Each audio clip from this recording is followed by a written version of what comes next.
Bora, vamos falar do assunto do dia? Bora. A militância não perde tempo, já fez um meme nosso aqui. Que assim, a missão tá junto com a missão. E só a missão importa pra gente. Exatamente. Por quê? Porque teve outra foto também. Nossa senhora. Que o pessoal fez assim, a sua cara tá idêntica. Parabéns. É verdade. Ai, que situação. Vamos lá, meus amigos. Vamos falar sobre isso aqui, tá? Quer ver o Jorge, vamos ver o vídeo e vamos comentar essa história.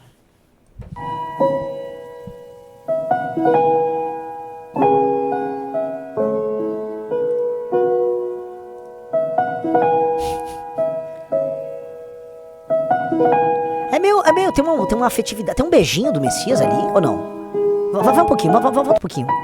Tem uma beijoca, ó, ali, ó. Não parece que ele deu um beijo agora? Ah, ele beijou a gravata do Sóstenes.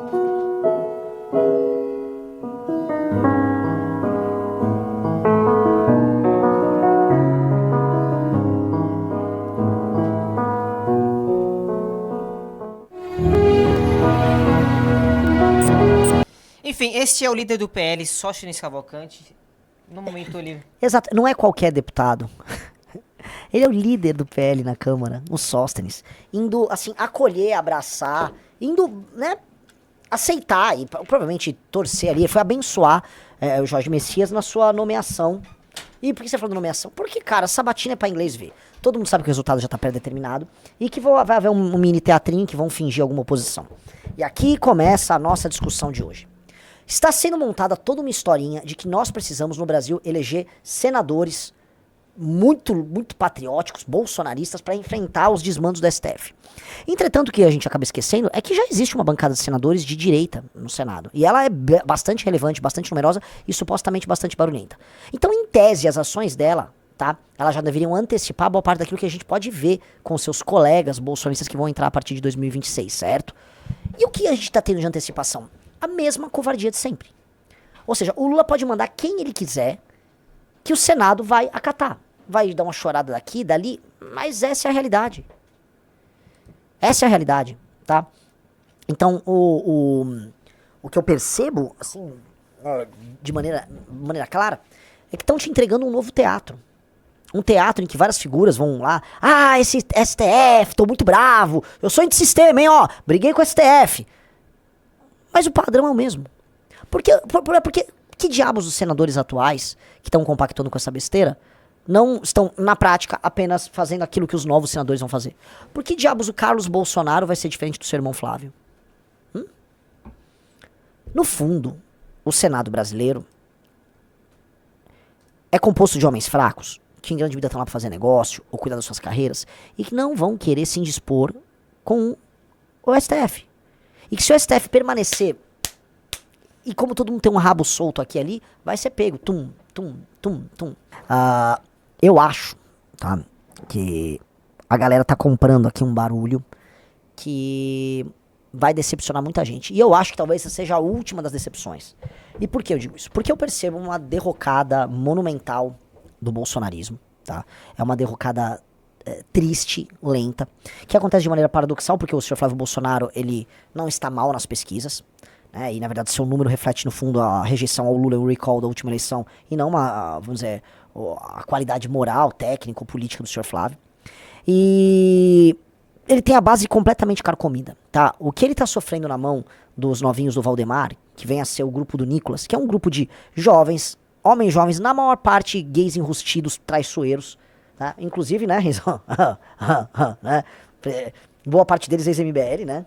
O que diz muito sobre isso tudo. Então, esses caras, eles vão fazer o que eles sabem fazer de melhor com o Bolsonaro. Eles estão traindo o Bolsonaro todo dia. Todo dia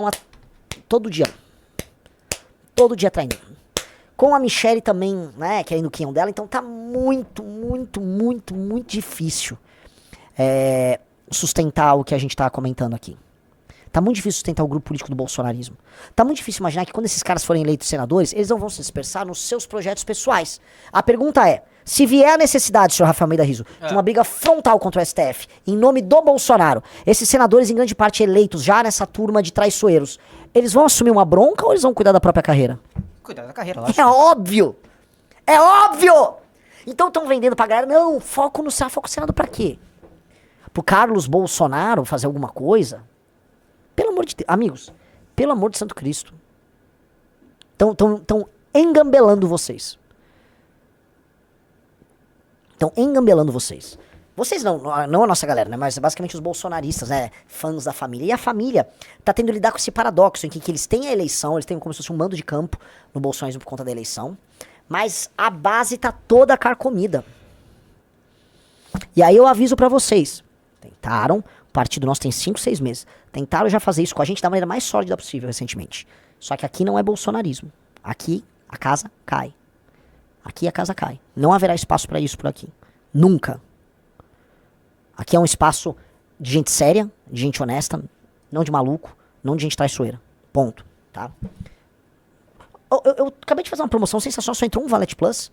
Galera, hoje começou a timeline, pô. Outro elemento que eu gostaria de trazer pra vocês também sobre isso, tá? O que significa a chegada do Jorge Messias no STF? Porque ele vai entrar. O Jorge Messias no STF significa que o PT ele fará uma ampla maioria para tocar o tão sonhado plano de Zé Dirceu. E aí entra uma coisa que Rafael Almeida Rios deve ter reparado. Zé Dirceu está cada vez mais no debate público. Eu não posso separar José Dirceu do que está acontecendo agora. Messias é um homem de confiança do petismo, já de muito tempo. Ele era o cara lá que ia levar a nomeação do Lula como, acho que era secretário da Casa, ministro da Casa Civil, isso, né? Isso. No governo Dilma lá em 16, como forma de blindar o Lula de um eventual pedido de prisão, que ele estava imaginando que poderia ser preso ainda em 16. Então a Dilma estava mandando o Messias para fazer isso como uma medida, vamos ser aqui, de blindagem dele, usando um cargo em ministério para blindar o cara de uma eventual prisão, né? Então, ou seja, uma medida criminosa que a Dilma tomou e que o Lula estava tomando e que o Messias participou, né? A Dilma tomou impeachment, foi depois virar presidente de banco, do Banco dos BRICS, o Lula foi preso, hoje é presidente da República, e o Messias era um mensageiro dos dois, vai virar ministro do STF. Esse é o nível de infiltração do PT. E a virada do jogo termina de que maneira? O Dirceu, que estava preso nesse processo como um todo, é o estratego. Ele desenha essa estratégia toda, ele avisa publicamente, olha, precisamos utilizar, tá, o STF para ir para cima das emendas que fazem com que o Congresso hoje esteja rebelde, para que o governo mude sua correlação de forças, o Poder Executivo altere a correlação de forças e a gente possa governar de verdade, porque o governo atual, ele já avisava no começo do mandato do Lula, esse mandato, o governo vai ser um governo difícil, em que a correlação de forças está muito alterada. Palavras de José Dirceu. O Dirceu, enquanto Messias vai para o STF, ele concorre para a Câmara dos Deputados. E alguém tem uma dúvida que o Dirceu vai ganhar? O Dirceu vai ser aquele voto legacy, né, do PT, né? Você vai comprar... É igual, sabe, vamos supor, o Riso, sabe quando o Kaká voltou pro São Paulo, quando o Hernanes voltou pro São Paulo? É aquele jogador legacy do time que a galera vai querer só por causa do legado dele. Quando o Raí voltou pro São Paulo. Lógico. Também tem outros times, isso aí. A gente pode citar em vários que, né, o craque do passado retorna para encerrar a carreira. Então Rogério Ceni técnico. Exato. Então o Dirceu é o legacy do PT, né? Se o Lula é o Pelé, o Dirceu é como se fosse o Garrincha, tá ali no coração de um petista, não um eleitor, de um petista. Pra mim o Lula e o Dirceu estão juntos. Eu imagino que assim, o coração do petista, os dois são os dois heróis ali. E o Dirceu ganha, e eu acho que o Dirceu estaria no Congresso Nacional ajudando a articular essa ação que viria do STF. Qual é a ação? Eles querem desmontar o orçamento secreto, e isso é uma coisa, vamos ser sinceros, boa pro Brasil. Flávio Dino é o cara que tá fazendo isso. E aí, com base nisso, ele vai quebrando as pernas do Centrão, e aí o Centrão passa a depender do governo federal. Aí o governo federal hoje que tá fraco, numa eventual reeleição do Lula na cabeça deles, passa a ficar forte, porque o Congresso fica na mão deles, e quem passa também tá na mão deles junto? O STF. Aí eles juntam os cinturões, e aí o PT passa a ter um governo muito poderoso do ponto de vista institucional. Não será um governo poderoso do ponto de vista da popularidade, mas seria um governo institucionalmente muito poderoso, capaz de fazer o que quiser. Esse é o desenho que o PT pretende colocar na mesa. Esse é o plano. Então qualquer um na direita que dispõe de partido político, como é o caso do Valdemar com o PL, tá, deveria estar focando, já pensando no médio prazo, em evitar que esse plano possa acontecer. Mas não há foco nisso. O Valdemar da Costa Neto, meu colega presidente de partido, estava elogiando a nomeação do Messias. É só o Riso procurar. Ele elogiou. Que mata ali desmascarou o Jorge Messias. Vamos ver o que é a desmascarada que o Rogério Marinho deu. Cadê? Ali. Esse perfil aí. Falou aí sobre liberdade. Repetiu esse termo em diversas oportunidades. Mas Vossa Excelência começa a sua vida na AGU, o primeiro ato, em 1º de janeiro de 2023, né, criando o Ministério da Verdade. Criando uma instituição, um arranjo interno que se presta a fazer, literalmente, a censura de opositores do governo. E digo isso, né? Aqui está, ó. a redes sociais, né, a detratores do governo, aqueles que utilizam a crítica legítima para fiscalizar o governo de ocasião.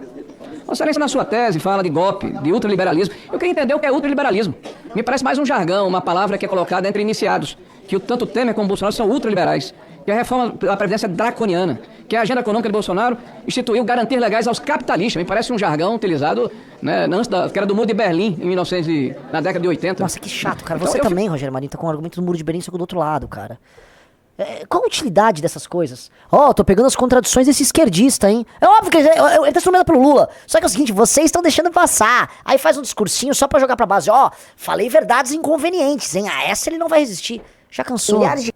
Isso já cansou. Quer ver uma pessoa que fala sério sobre esse assunto? Esse cara aí, ó. Cargos e 12 bilhões de reais para que o Senado aprove o Bessias. E atenção, esse vídeo não é sobre o Bessias. Lula quer colocar seu menino de recados, o Bessias, no STF. Lembra dele? O famoso Bessias envolvendo a Dilma e o Lula? Lula, deixa eu te falar uma querida. coisa. Seguinte, eu tô mandando o Bessias junto com o papel pra gente ter ele e só usa em caso de necessidade, que é o termo de posse. Pois é, esse cara muito provavelmente será ministro do STF e vai contar com a incrível ajuda do PL, sim, do PL do Valdemar da Costa Neto e do Flávio Bolsonaro. Presta atenção. Todas as informações que eu tenho do Jorge Messias ele é lógico, é Lula fechado, é PT fechado, mas é um camarada de bem.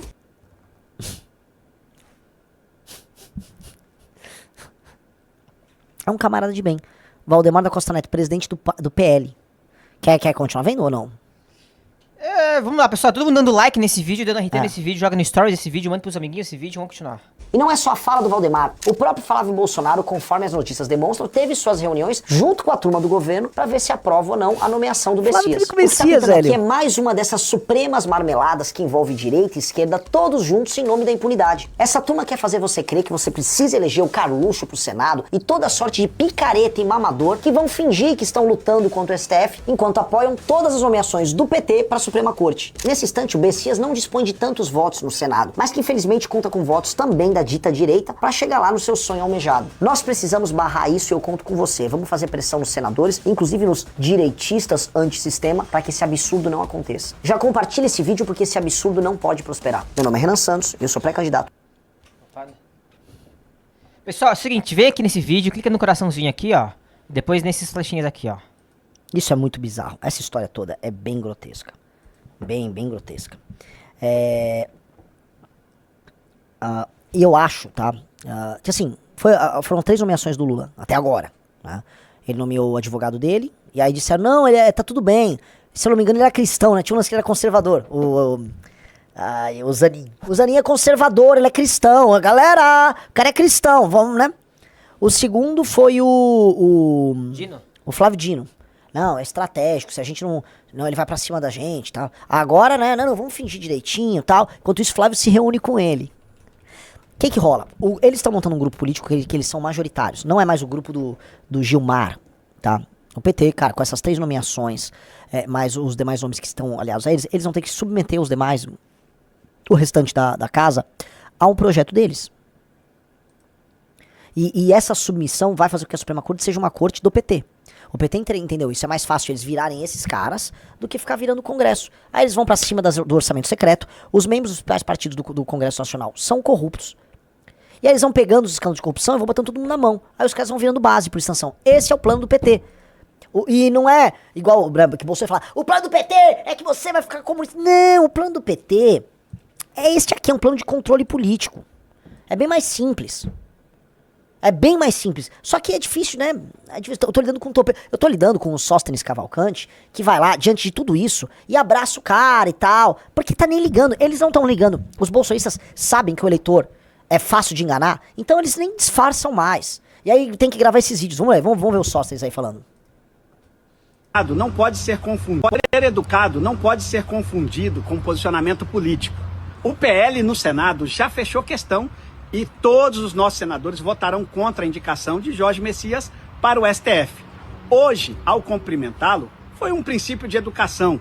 Na convivência política a gente se conhece, já fui recebido pelo AGU algumas vezes para tratar de assuntos de interesses do meu estado, de interesses da bancada do PL, e o cumprimento é um princípio de educação. Mas fiquem tranquilos, toda a bancada do PL votará contra a indicação de Jorge Messias para o STF. Eu vou mostrar pra vocês como é que é um cumprimento educado, tá? Vamos lá. O riso tá aí, o riso é o Messias.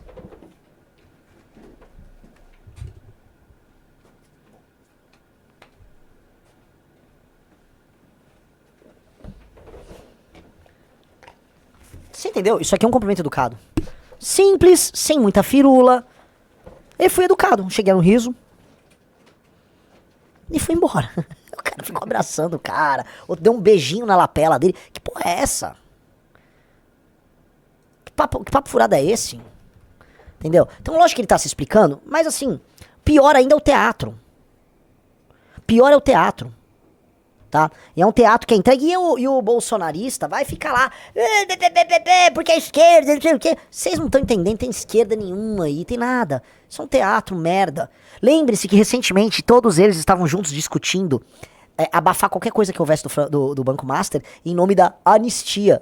Olha o papo. Todos eles, vamos lembrar, o Sóstenes, esse aí, né? E o Nicolas estavam apoiando a PEC da blindagem, que beneficiava toda essa turma. PEC da blindagem. Beneficiava inclusive o presidente de partido político. Dica, é isso aqui. É esse o jogo. Fogo, cara. Se você gostou, não se esqueça de deixar o like e se inscrever no canal para acompanhar os próximos vídeos.